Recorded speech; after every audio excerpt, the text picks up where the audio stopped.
Hey, this is Devin with RevColt here. We want to send out a quick synopsis of some of the top security highlights from the Salesforce Summer 21 release. The release will depend on your instance of Salesforce, but the main release weekends are spread out across May 15th, June 4th, and June 11th and 12th. You can find out the specific date for your instance at Salesforce Trust at status.salesforce.com.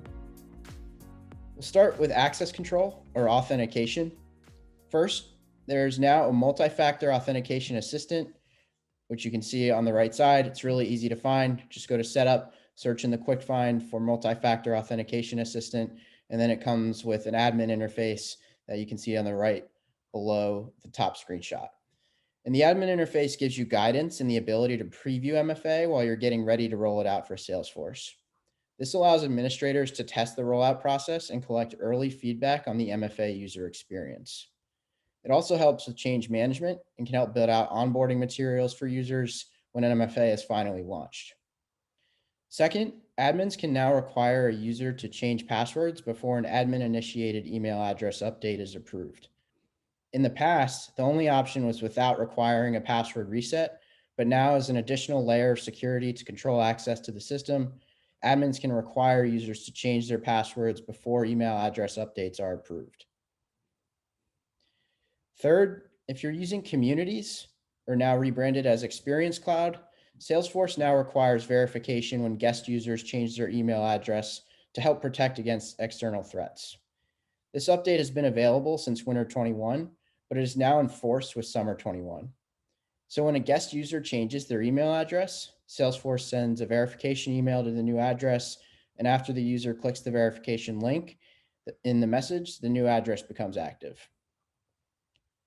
And lastly here, to improve access control, something to be aware of that is upcoming, but will not be a part of Summer 21 is OTPs or one-time passwords for verification are getting longer in Winter 22. And the reason to be aware of this now is that administrators and developers will need to change any customizations that rely on 5-digit OTPs since the total limit will be increasing to 6. So any custom Apex for MFA or passwordless login or customizations that rely on this will need to be remediated. So they won't be affected in the Summer 21 release, but 6-digit OTPs will be enforced in Winter 22. So it is very important to start planning for any required remediations for this. So those are some of the highlights for authentication and access to the front door. We'll take a look next at some of the highlights for Salesforce Shield. And Salesforce Shield has 3 components. The first, platform encryption, where you can encrypt fields at rest. Second is event monitoring, where you can monitor user activity and what users are doing. And the third is field audit trail, which expands the history, tracking to up to 10 years for 60 fields per object.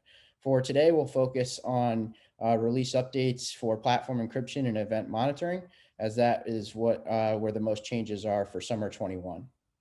So first, starting with platform encryption, Salesforce is working with every release to support new fields for the encryption at rest control. And with this release, you can see the new fields that are supported. So on the user object, the email address field is now supported.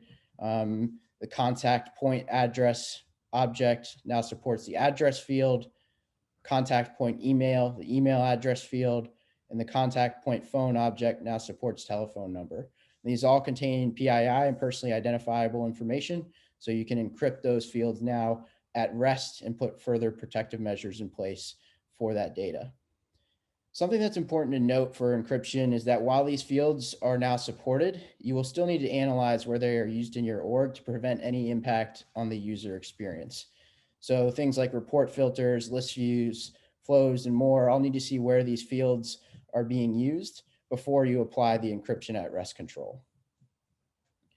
Next, we'll discuss here some of the release updates for event monitoring, which is being able to track and capture user events and activity in the system. And the first is there's a new field, the user type field, which now we can differentiate between whether users are internal users or guest users. So this just helps prioritize events and see different activity from guest users and internal users and see the activity and any risk alerts that need to be triggered by guest users. So that user type field is very helpful to differentiate the users in your org. And second, now admins have insights into the API total usage. So can see which orgs use retired API versions. This just helps keep your environment up to date on all Salesforce's latest API versions and helps drive adoption and make sure that you're using all the latest and greatest functionality from Salesforce. So those are some of the highlights for security for the summer 21 release.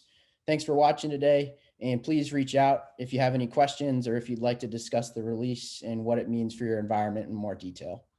Thanks, and have a great day.